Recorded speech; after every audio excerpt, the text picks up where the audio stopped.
سورہ المائدہ کی آیت نمبر 15 اور سورہ الاحزاب کی آیت نمبر 46 کے تحت بھی، اور یہ جو بھی آپ نے حدیث بیان کی اسی کی روشنی میں نبی علیہ السلام کو نور کہہ سکتے ہیں؟ درست ہاں، سورۃ المائدہ کی آیت نمبر 15 جو ہے نا، یہ بڑی مشہور ہے۔ قد جاءکم من اللہ نور و کتاب مبین، بے شک تمہارے پاس آ گیا اللہ کی طرف سے ایک نور اور ایک روشن کتاب۔ اب یہ جو آیت ہے نا، اس کی تفسیر جو پہلی اہل سنت کی تفسیر ہے، تفسیر تبری ابن جریر کی، المتوفا 310 ہجری۔ ابن کثیر نے تو سارا چھاپا مارا ہے ان سے، اصل میں ابن جریر کی ہے۔ ابن کثیر تو بہت بعد میں ہے نا، 774 ہجری میں، یہ 310 ہجری میں ہے۔ امام بخاری امام مسلم کے ہم اثر ہیں۔ انہوں نے تفسیر ابن جریر، جسے تفسیر تبری بھی کہتے ہیں، اس میں اسی آیت کے کانٹیکسٹ میں لکھا ہے کہ اس نور سے مراد نبی صلی اللہ علیہ وآلہ وسلم۔ ایون اشری تھانوی صاحب بھی مانتے ہیں، لیکن وہ ایک لال داڑھی والا بیٹھا ہوا ہے کعبے کے اندر، ایک لال رومال والا ہے، ایک لال داڑھی والا بھی ہے، ٹھیک ہے نا۔ اس کے میں نے کئی بار لیکچر دیکھے تو وہ پورے لیکچر اس کے نا بریلویوں کے، شیعہ کے اور اہل حدیث کے خلاف ہوتے ہیں، کیونکہ وہ دیوبندی ہے، وہ بس عربیوں نے اس سے پناہ دی ہوئی ہے وہاں پہ، وہ اپنی مرضی کا دین لوگوں کو بتا رہا ہوتا ہے، اس کو مشہور کرنے کی ضرورت نہیں ہے زیادہ۔ تو وہ یہ آیت پڑھ کے کہہ رہا تھا، دیکھیں جی اس آیت کی تعریف کرتے ہیں بریلوی، اس میں تو قرآن کو نور کہا گیا ہے۔ یہ بریلویوں نے تعریف کی ہوئی ہے، یہ ان بزرگوں نے کی ہے جو جن کے قدموں کی خاک بھی نہیں ہے آپ، ٹھیک ہے نا، وہ اہل سنت کے امام ہیں۔ تو آپ تھوڑا علم بھی حاصل کریں نا، اپنے فرقے سے باہر نکلیں نا، اور جب آپ اس کنویں سے باہر نکلیں گے، بات بہت بڑی دنیا ہے، آپ پہلے علم سیکھیں پھر اس طرح کی باتیں کیا کریں۔ اور سورۃ الاحزاب کی جو آیت ہے وہ تو بڑی مشہور ہے، انا ارسلناک شاہدا ومبشرا ونذیرا وداعیا الی اللہ باذنہ وسراجا منیرا۔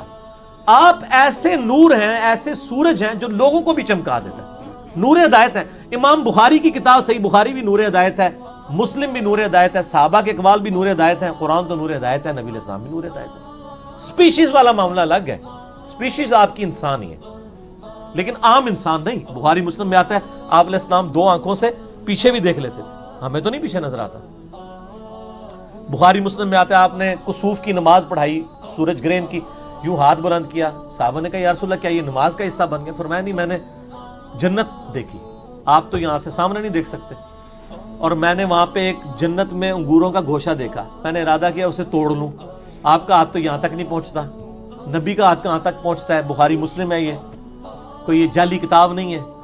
پھر میں نے ترک کر دیا کہ اللہ نے جنت کی نعمتوں میں پردہ رکھا ہے، وہ پردہ ہی رہے۔ پھر بخاری مسلم میں آتے ہیں آپ علیہ السلام کی انگلیوں سے پانی کے چشمے جاری ہوئے ایک پیالے میں، تو 1500 صحابہ نے پانی وضو کیا، جانوروں کو پلایا، سٹور کیا، اور جابر بن عبداللہ کہتے ہیں 1,00,000 بھی ہوتے ہیں نا تو پانی زیادہ تھا، ٹھیک ہو گیا۔ پھر پسینہ مبارک بخاری مسلم میں آتا ہے کہ عطر کے طور پہ صحابہ استعمال کرتے تھے، وضو کا نیچے نہیں گرنے دیتے تھے پانی، جس کو نہیں ملتا تھا دوسرے سے مل کے اپنے جسم پہ ملتے تھے۔ پھر مسلم شریف میں آتا ہے کہ آپ علیہ السلام کا کرتا مبارک جب اسما بنت ابی بکر نے نکالا آپ کی وفات کے بعد، کہا کہ یہ حضور پہنتے تھے، ہم اس کا دھون مریضوں کو پلاتے ہیں، ٹھیک ہے۔ صحیح بخاری میں ام سلمہ نے حضور کا ایک بال نکالا اور کہا کہ یہ بال مبارک آپ صلی اللہ علیہ وسلم کا ہے، ہم اس کو مریضوں اور نظر بد والوں کے علاج کے لیے اس کا دھون پلاتے ہیں۔ تو نبی علیہ السلام سپیشیز ہونے میں انسان ہے، مرتبے میں نہیں ہے۔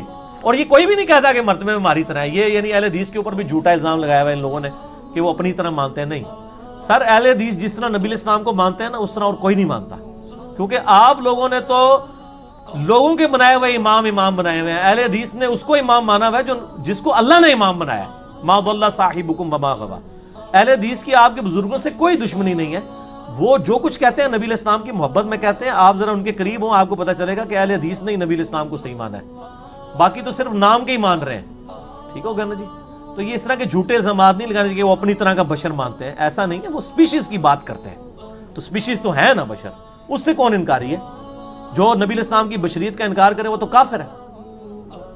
اور یہ وہ ڈاکٹر طاہر القادری صاحب کا ایک وہ چڑھایا ہوا ہے جی مناظرہ، جب وہ 9th کلاس کے اسٹوڈنٹ تھے، تو میرا اس پہ جواب بھی چڑھا ہوا ہے، تو آپ جواب دیکھ لیجیے، ٹھیک ہو گیا۔